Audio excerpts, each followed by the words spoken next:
talking about that game, this was an ugly game, right? It's 10-10. They don't score in the third quarter. There's not a whole lot that's going on.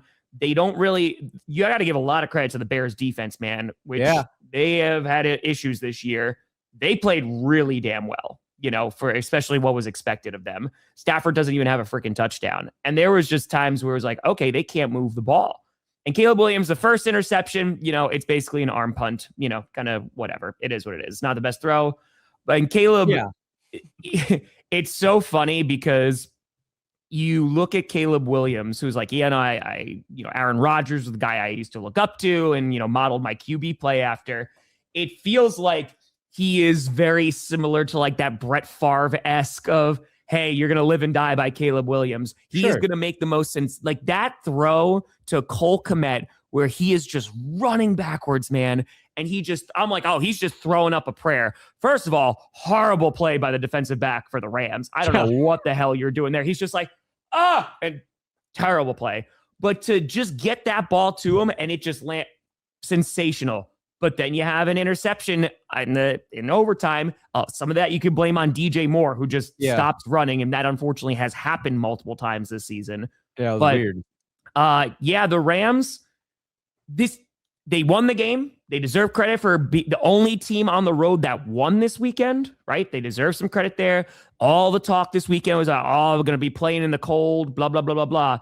But this offense definitely got neutralized, the number one scoring offense in the NFL by a defense that gave up the most amount of points out of all the contending playoff squads. Yeah, the Rams, both teams were affected by the weather.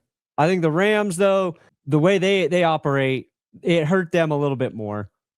I thought Jaquan Brisker was excellent for the Bears.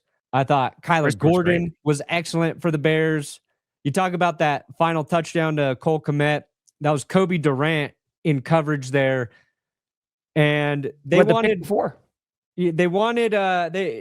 wanted like a push off by Kmet. But what I honestly think happens there is Kobe Durant's looking downfield and he sees Caleb Williams basically scrambling for his life, like 20 yards behind the line of scrimmage. I think he honestly believes that play is over. I think he just thinks the play's fucking over. And when he realizes that ball is in the air coming to him, it's too late because he let Cole Kmet get behind him. Yep. And that's an example of like a guy like Caleb Williams. And it's Williams, it's Mahomes, it's Josh Allen. It's those guys who extend plays. It is so tough to cover for as long as you have to at certain times. Yep. I don't think Durant's going to make that same mistake again. And then Cam Curl gets a clutch interception there for the Rams. And you just can't give Matthew Stafford and Sean McVay another opportunity in overtime because they're like, okay, we fucked up the first series. We will go down and end it now. Devontae Adams makes a great catch at the sideline there. Thank you, Puka Nacua makes a catch, and it's over. But the Rams, now they play a familiar opponent. They'll go into Seattle. The weather won't be as bad, but it's Seattle. The weather could be an issue in that game as well. Sure. And it's going to affect the Rams more than the Seahawks there, I believe.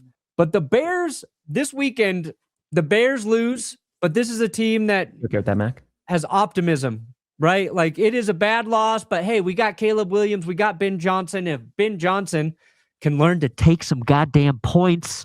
Holy cow, man. The opening drive. I get it.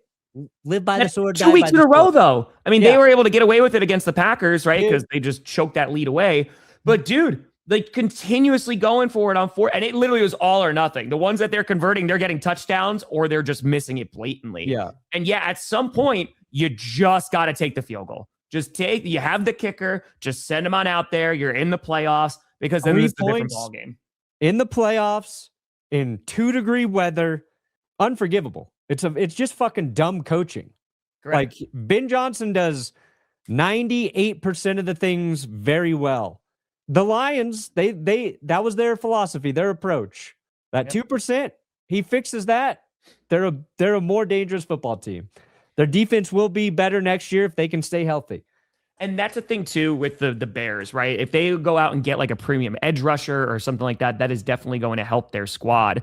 But exactly what I was just talking about with head coaching, like the Bears heading into this season, you were like, okay, hopefully they're contending for the playoffs, right? They won a lot of games in the fourth quarter, and it was by slim margins, a lot of comebacks, right? They tied for the most. I think they were tied with the Saints this year with the amount of comeback victories. The interesting thing is going to be, right, is can they get back to this spot? But I imagine this is going to be a better version of the team next year because you just have another year of Ben Johnson and Caleb Williams. You're going to go out and you're going to get some free agents. You're going to go through the draft. Like Loveland, holy crap, what a draft pick, right? Like he wound up working out real well. They reinvigorated their run game, right? They're a top 3 rushing attack. And before that, Swift wasn't doing so hot with them. So I feel like just by process of being there another year, having another offseason, they're going to get better, but their schedule is going to get tougher, right? And winning those kinds of games the way that they do is usually not super sustainable in the NFL. And sometimes it's like the Lions from a few years ago, man. Not the ones where they lost to the Commanders, but the one when they went to the NFC Championship game. Bears, you're about to find out. Like, it is difficult to be consistently good. I do think that they have a good enough roster. I think Caleb Williams took all the steps that you want to see this year. He didn't have the greatest playoff performance, consistently, but he showed up in the fourth quarter when he needed to, and that's how they were able to, get back into this game. And that's how they were able to beat the Packers. So we'll see, man. But yeah, it looks like the Bears, they'll have different challenges coming up, but you got to be pretty damn proud of the way that they performed if you're a Bears fan. Yeah. Bears, optimistic, even after a loss. Texans should be moderately optimistic, even after a loss. The 49ers, you can argue injuries. If we are healthy, we'll be just fine next year. And I don't know if the Niners will ever be healthy again. That's why the Bills loss really stands out as the one you're just like, fudge, dude. And that they should be optimistic every year with Josh Allen, but in terms of a team that it just feels like they missed their chance, that's the Bills this year. I'm excited for the NFC Championship game. I hope it's not a runaway. I don't think it will be. But yeah, like the Rams, they're another team. I know we talked a lot about the Chicago Bears, clawing back in that game.